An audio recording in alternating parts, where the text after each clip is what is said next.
placed on notice on July the 25th, and he's complied in all respects since the 25th. It was a prior incident. That we think that the judge's reaction was exaggerated, and it should not have occurred, and in that it was an abuse of discretion. All right.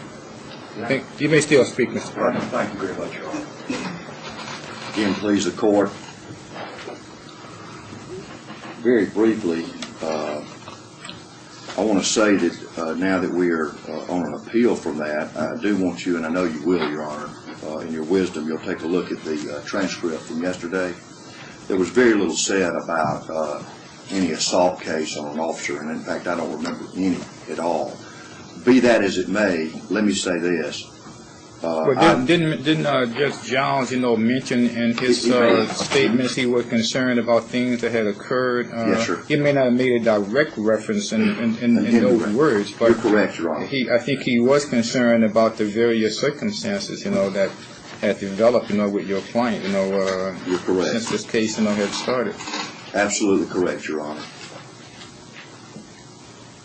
Because I think that on page 42 of the transcript, yes, sir. Judge Jones says, and I quote, second paragraph, in this case, in the beginning of this case, you were given every privilege that could be given to you in regards to travel. It was totally unrestricted initially. After I got this case, I felt that you were abusing that privilege and I modified it. I said, no, as to personal travel, you have to do like everyone else, motion it up, and as to business travel, just give me 4 to 4 hours notice. And this is what I referenced just a minute ago. Then a week ago, we had a violation for another reason. At that time, I made it perfectly clear. I believe I said to Mr. Parker and Mr. Thomas, don't come back. If I remember right, those were my words. I think that was a somewhat oblique reference to that circumstance. Yes, sir. All right, go ahead. What I want to say about that is there wasn't a lot on the record, as I mentioned.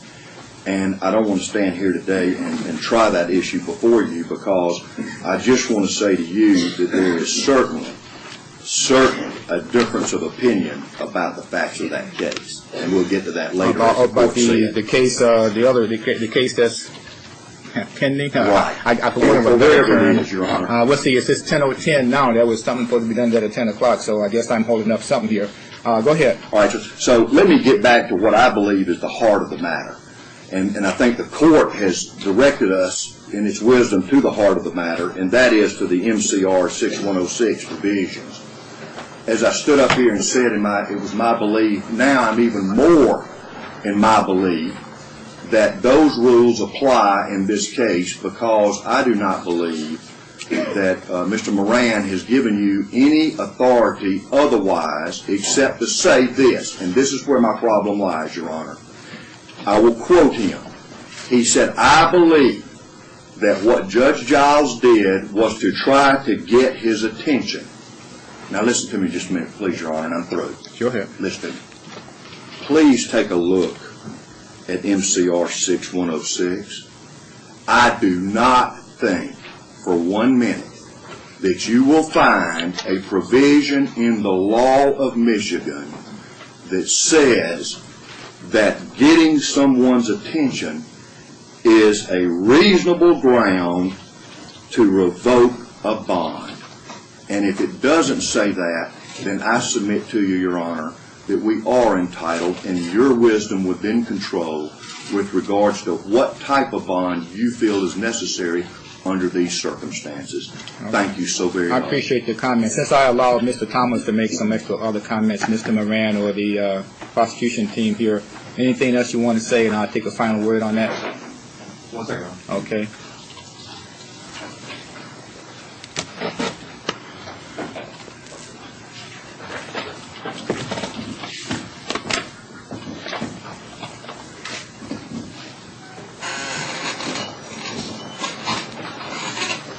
Just briefly, Your Honor, I'll just reiterate that even Mr. Parkman in his argument agrees that Judge Giles considered all of the circumstances about the violations, all the aggregate circumstances in his findings of fact, and that is not an abuse of discretion. So. Okay.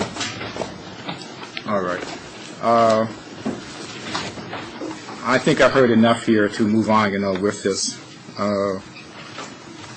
As I stated earlier, this is a matter before me, this court, and me directly as the acting presiding judge in the absence of the presiding judge at the criminal division, Judge Ewell, and I thought I was having the worst week that I could have yesterday after trying, 2 cases involving criminal sexual conduct involving minors. And just when I thought that my day was ending, I see converging on this courtroom, all these persons and people from the media and so forth.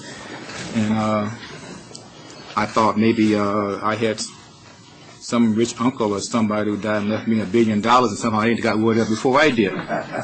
But anyway, my jury has a decision, so we'll get to them in a minute. But anyway, beyond that, let's get to this. Just put the geography aside. The issue before this court, as I said, is whether or not there was an abuse of discretion. I take seriously the nature of the court rule here, as I said earlier, that this is a matter that's prior to the arraignment on the information, in spite of what was said about the procedure that was done yesterday, waiving the preliminary exam, and then having the bond conditions and modified or changed after that and so forth, and the argument about, well, this is formally before this court to make that decision. I ruled, and I maintain the ruling that this is a prior to arraignment on the information circumstance, and that according to the rule, the reviewing court, this court, may not stay, vacate, modify, or reverse the release decision except finding an abuse of discretion. Then we get to, I think, the general meaning of discretion, and that has been defined in different kinds of ways by certain cases and circumstances. And basically what I have used in some situation in terms of some definition of that is that the standard, of course, in testing for an abuse of discretion is a narrow one. This court, the reviewing court, cannot, of course, substitute his judgment for that of the examining magistrate or the district court judge. And People v. Charles D. Williams, 386, Michigan Reports 565, 573, 1972, but it's an off-quoted case regarding the term discretion. It says the term discretion itself involves the idea of choice, of an exercise of the will, of a determination made between competing considerations. In order to have an abuse in reaching such determination, the result must be so palpably and grossly violative of fact and logic that the evidence is not the exercise of judgment but defiance thereof, not the exercise of reason but rather of bias or passion. Another view of judicial discretion was presented in the case of Langnes, L-A-N-G-N-E-S v. Green, 282 U.S. 531. It's a 1931 case, but in a Supreme Court case, People v. Talley, then Justice Leving said this: when invoked as a guide to judicial action, it means a sound discretion, that is to say, a discretion exercised not arbitrarily or willfully, but with regard to what is right and equitable under the circumstances and the law, and directed by the reason and conscience of the judge to a just result. Thus, when the issue of abuse of discretion is raised, this court, the reviewing court, must engage in an analysis of the record by weighing the consideration involved in the district court decision. And as I said, I have reviewed and looked at what was said by Judge Giles yesterday, even before I received the full transcript from the lawyers. This morning, I think it was published in one of the